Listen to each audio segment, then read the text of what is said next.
दूं। हम कहाँ सांस पे गाने को गजल कहते हैं, अपने दुख दर्द भुलाने को गजल कहते हैं।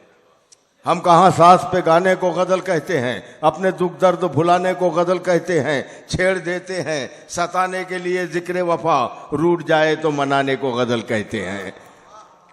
छेड़ देते हैं सताने के लिए जिक्र वफा, रूठ जाए तो मनाने को गजल कहते हैं। इसी लबो लहजे में गजल पढ़ते पढ़ते मैं समझता हूँ मेरी नज़र एक ऐसे शायर पर जाकर मेरी नज़र का मरकज़ बन गए। वो शायर जनाब कमर राज साहब यहाँ तशरीफ रखते हैं। कमर जलालवी ने कहा था, वो देख चरागों के शोले मंजिल से इशारा करते हैं। तू हिम्मत हारे बैठा है, कहीं हिम्मत हारा करते हैं। जाती हुई मैयत देख के भी लिल्लाह वो उठ कर आ न सके, दो चार कदम तो दुश्मन भी तकलीफ गवारा करते हैं। जोरदार तालियों से इस्तकबाल करें जनाब कमर राज जी। अस्सलाम वालेकुम साहब ने उनके हवाले से मुझे किसी शायर का शेर याद आता है कि चरागों के सफर में दबदबा हो आंधियों का, तो फिर इलाज जुल्मत के सिवा कुछ भी नहीं। ये दुनिया नफरतों की आखिरी स्टेज पर है, इलाज इसका मोहब्बत के सिवा कुछ भी नहीं। अरे बहुत अच्छे कमर साहब, और मुकर्रर पढ़िए यार। ये चरण सिंह बेदी साहब का शेर है ये, जहां तक मुझे याद आता है। मैं आपके शेर चरण सिंह बशर साहब का शेर पढ़े, इंतखाब अच्छा है आपका जी। भाई चरण सिंह बशर का शेर पढ़ रहे हैं। चरण सिंह बशर साहब का ये शेर है जो मैं जमीर पटेल साहब के हवाले से पेश कर रहा हूं कि चरागों के सफर में दबदबा हो आंधियों का, तो फिर इलाज जुल्मत के सिवा कुछ भी नहीं। ये दुनिया नफरतों की आखिरी स्टेज पर है, इलाज इसका मोहब्बत के सिवा कुछ भी नहीं। बहुत अच्छे भाई, वाह, बहुत बहुत शुक्रिया। ये मैं अपने शेर सफर का आगाज करता हूं, दोस्तों सुने। शायरी इशारे की नाये का नाम होता है। मैं इसे पढ़ता हूं, मतलब मुलाजा फरमाएं।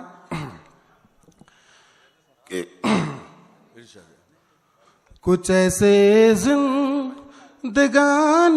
का हमारी खम निकलता है। बहुत अच्छे कमर साहब, क्या कहने। कुछ ऐसे जिंदगानी का हमारी खम निकलता है। बहुत अच्छा। कुछ ऐसे जिंदगानी का हमारी खम निकलता है, तुम्हारी याद में जाना हमारा दम निकलता है। तुम्हारी याद में जाना हमारा दम निकलता है। और जिस शेर के लिए मैंने मतलब पढ़ा है दोस्तों, मुलाजे फरमाएं। उस्ताद सुनिएगा कि यज़ीदे वक्त पानी बंद करके मत अकड़ इतना। बहुत अच्छा। यज़ीदे वक्त पानी बंद करके मत अकड़ इतना, जहां हम एड़ियां रगड़े वहीं ज़मज़म निकलता है। बहुत अच्छे भाई, जहां हम एड़ियां रगड़े वहीं ज़मज़म निकलता। बहुत अच्छे कमर साहब, क्या कहने हैं जी। शुक्रिया दोस्तों। एक गजल के कुछ शेर मुलाजा फरमाए कि मुझे वो आदमी झूठा दिखाई देता है।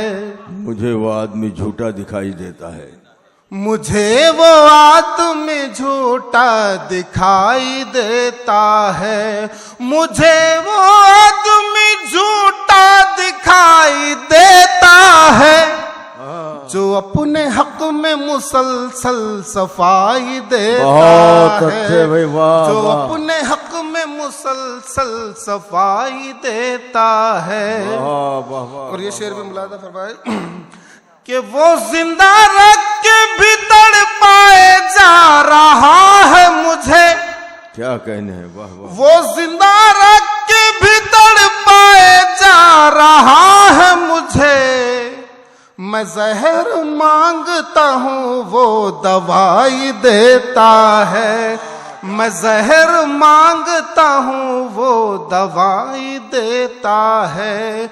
मुझे वो आदमी झूठा दिखाई देता है। और स्टेज की शेर पे बतौर खास तवज्जो चाहूंगा साबिर साहब, हमारे राजवी भी यहाँ पर तशरीफ रखते हैं, सुनिए फिरोज भाई, सुनिए कि ये और बात के बिना छिन गई मेरी, सर सुनिए अमित सर, ये और बात के बिना छिन गई मेरी, मगर वो शख्स बराबर दिखाई देता है, मगर वो शख्स बहुत बड़ा शेर है, वाह देता है। भाई दिल की आंखों से देख रहे हैं कमर साहब, बहुत ये और बात के बिना छिन गई मेरी, जी शुक्रिया सर, मगर वो शख्स बराबर दिखाई देता है। तुम्हें तो अपने भी अपने नजर नहीं आते, ये भी बहुत अच्छा है यार, तुम्हें तो अपने भी अपने नजर नहीं आते, हमें तो गैर भी अपना दिखाई देता है, हमें तो गैर भी अपना दिखाई देता है, मुझे वो आदमी झूठा दिखाई देता है। और गजल का मक्ता मुलाहिजा फरमाए दोस्तों, काफी बड़े शौरा को आपको सुनना है यहाँ पर कि अजीब शोर है चारों तरफ कमर मेरे, वाह अजीब शोर है, अजीब शोर है चारों तरफ कमर मेरे, न सुनना चाहूं तो फिर भी सुनाई देता है, न सुनना चाहूं तो फिर भी सुनाई देता है, मुझे वो आदमी झूठा दिखाई देता है। बहुत बहुत शुक्रिया। मैं सुनना चाहूं तो फिर भी